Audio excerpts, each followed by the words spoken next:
For the next 31 days on the FCPA Compliance Report, we're going to be bringing you a daily tip, strategy, or idea that you can use to improve your program. Here's your host, Tom Fox, the Compliance Evangelist. This month's sponsor of 31 Days to a More Effective Compliance program is Affiliated Monitors. Founded in 2004, Affiliated Monitors provides professional, independent integrity monitoring and ethics and compliance assessments nationally and internationally and across almost all industries. With its knowledge of effective ethics and compliance programs and cultures, Affiliated Monitors is respected for its work as the corporate monitor on matters ranging from multinational corporations to small and mid-sized companies and even individuals. Having served in over 750 monitorships, no one has more experience as an independent monitor than the team at Affiliated Monitors. For more information on how an independent monitor can help improve your company's ethics and compliance programs, visit this month's sponsor, Affiliated Monitors, at www.affiliatedmonitors.com. Assessing compliance internal controls under COSO.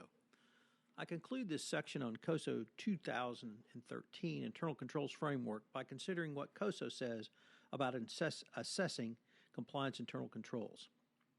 COSO laid out the views of how to assess its effective internal controls in the illustrative guide. It noted that an effective system of internal controls provides reasonable assurance of achievement of the entity's objectives relating to operations, reporting, and compliance. Moreover, there are two overarching requirements that can be met through such a structured post. First, each of the five components are present and functioning.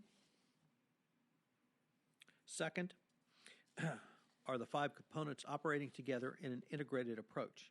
One of the most critical components of the COSO framework is that it sets internal control standards against those which you can audit to assess the strength of your compliance program. The illustrative guide suggests a four-pronged approach in your assessment.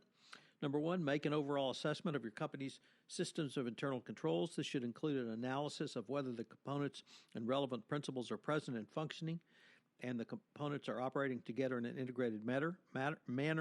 Two, there should be a component evaluation. Here, you need to more deeply evaluate any deficiencies that you may turn up and whether or not there are any compensating internal controls. Three, assess whether each principle is present and functioning. As the COSO 2013 framework does not prescribe specific controls that must be selected, developed, and deployed, your task here is to look at the main characteristics of each principle as further defined in the points of focus, then determine if the deficiency exists, and if so, what is the severity of the deficiency. Number four, finally, you should summarize all of your internal controls deficiency in a log so they can be addressed on a more structured basis. Another way to think through this approach would be to consider the controls to the effect the principle, which would allow internal controls deficiencies to be identified along with initial severity determinations. A compliance evaluation would roll up the results of the components principle evaluations. This would allow a reevaluation of the severity of any deficiencies in the context of compensating controls. Lastly, the overall effectiveness assessment would look at whether the controls are operating in an integrated manner by evaluating any internal controls deficiencies which aggregate to a major deficiency. This type of process would then lend itself to an ongoing evaluation so that the business models, laws, regulations, and other situations change. You could assess your internal controls were up to the new situations or needed adjustments. Under a compliance regime, you may be faced with known or relevant criteria to classify any deficiency. For example, if written policies do not have a minimum categories of policies as laid out in the FCPA 2012 guidance, which states the nature and extent of transactions with foreign governments, including payments to foreign officials, use of third parties, gifts, travel, entertainment expenses, charitable and political donations, and facilitating and expediting payments. Also formulated in the illustrative guide, such a finding would preclude management from concluding that the entity has met the requirements for an effective internal controls in accordance with the framework and indeed the FCPA. However, if there are no objective criteria to evaluate your company's compliance internal controls, what steps should you take? The senior business business's senior management with appropriate board oversight may establish objective criteria for evaluating internal controls deficiencies and for how such deficiencies should be reported to those responsible for achieving those objectives. Together with the appropriate auditing boundaries set by established law, regulation, or standard, or through management exercising its judgment, you can make a full determination of whether each of the components and relevant principles is present, functioning, and the components are operating together, ultimately in concluding on the effectiveness of the entire system of internal controls. The document feature of internal controls is critical in any best practices anti-corruption or anti-compliance program based upon the FCPA, UK Bribery Act, Brazilian Clean Companies Act, French Sapin-II, or any other regulation.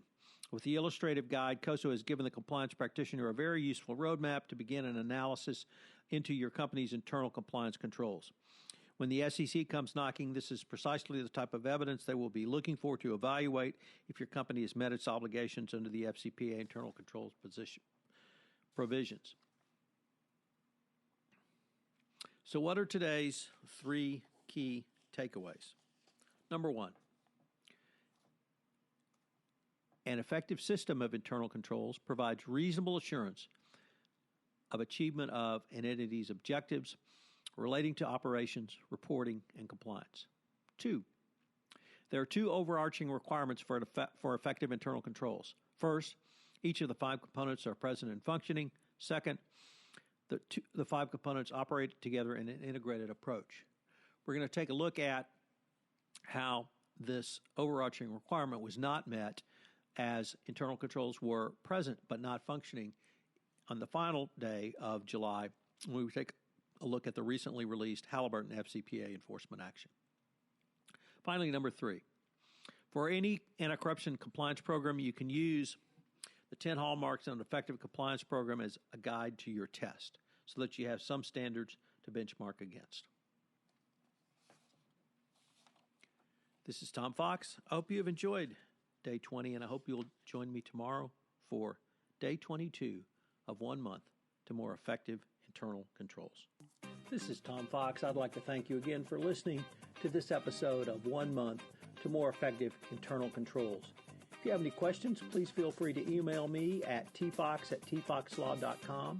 If you have listened to this podcast on iTunes, I would greatly appreciate it if you would rate our podcast, as it would help in our rankings and also get the word out about the only monthly podcast series which will enable you to have a more complete, efficient, and effective compliance program. Also, if you have any questions, please feel free to contact me at tfox@tfoxlaw.com.